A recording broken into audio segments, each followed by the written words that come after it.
Sejam bem-vindos ao escritório Dr. João Domingos da Costa Filho. Há 30 anos, advocacia especializada em defesas no processo de execução e suspensão de praças e leilões judiciais.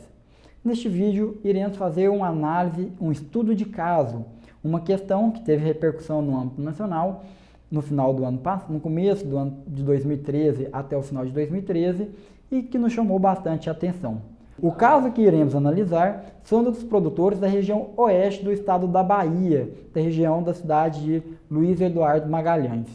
Esses produtores, no início da safra 2012-2013, enfrentaram graves prejuízos causados pela praga Helicoverpa armigera, até então uma praga desconhecida e que poucos produtores tinham conhecimento sobre como detê-la, o que acabou causando aí uma perda muito grande de produtividade. Diante desse quadro, realizando ali pesquisas, os técnicos da área identificaram que tinha já um componente químico, um defensivo chamado, a base de um princípio ativo chamado benzoato de emamectina, o qual já é fabricado em vários países do mundo e aplicado em mais de 70 países. Então, decidiram, o qual ainda não existe, esse produto ainda não existe no Brasil, não existia. Diante dessa situação, falaram, precisamos desse defensivo para poder ajudar no combate, é uma ferramenta importante para auxiliar nesse combate. Houve uma movimentação, uma mobilização do setor com os políticos da região e conseguiram obter, junto do Ministério da Agricultura, Pecuária e Abastecimento, uma portaria autorizando, em caráter especial e emergencial, que esses produtores importassem defensivos agrícolas com esse princípio ativo. Então, vários produtores se reuniram e, em um primeiro momento, ali no início do ano de 2013, com base nessa portaria, eles realizaram a importação de 44 toneladas de defensivos com esse princípio ativo.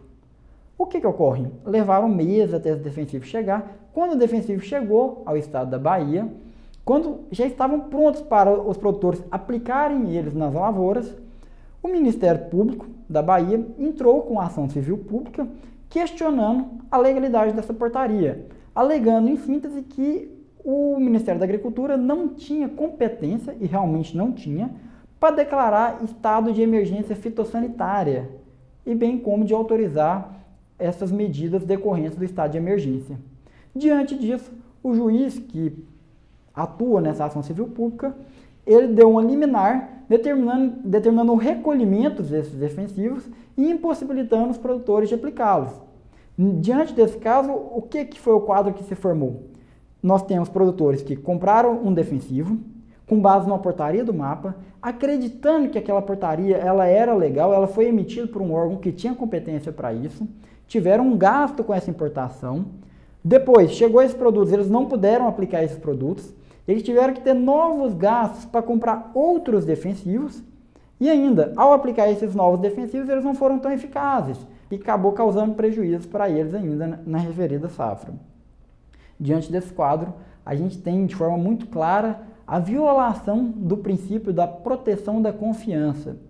Ora, a violação do princípio da proteção da confiança, ela tem 4 elementos.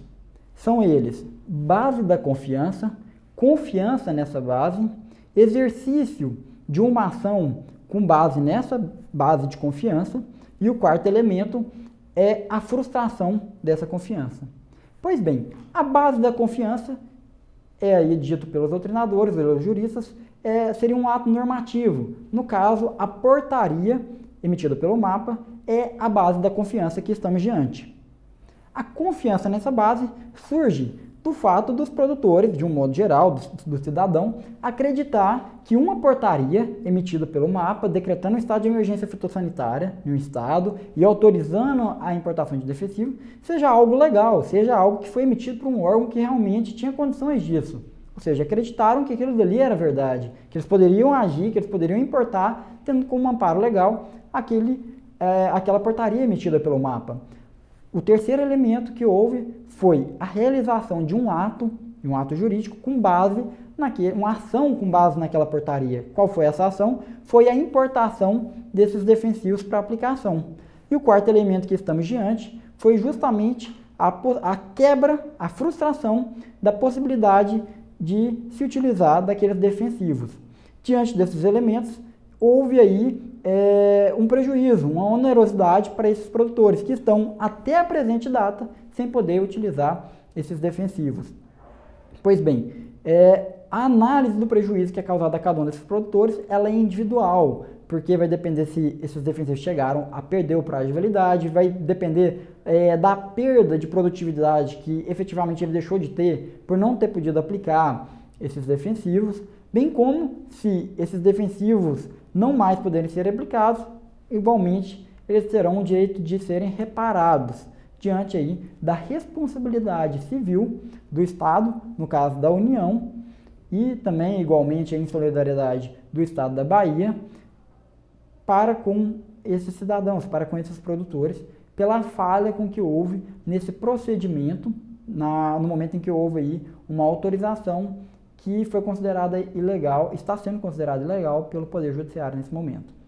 Essas eram as breves considerações que gostaríamos de fazer sobre esse assunto, que gerou muita polêmica no meio e que atualmente já não tem tanta polêmica mais, porque os produtores já estão conseguindo, de certa forma, superar e controlar adequadamente essa praga.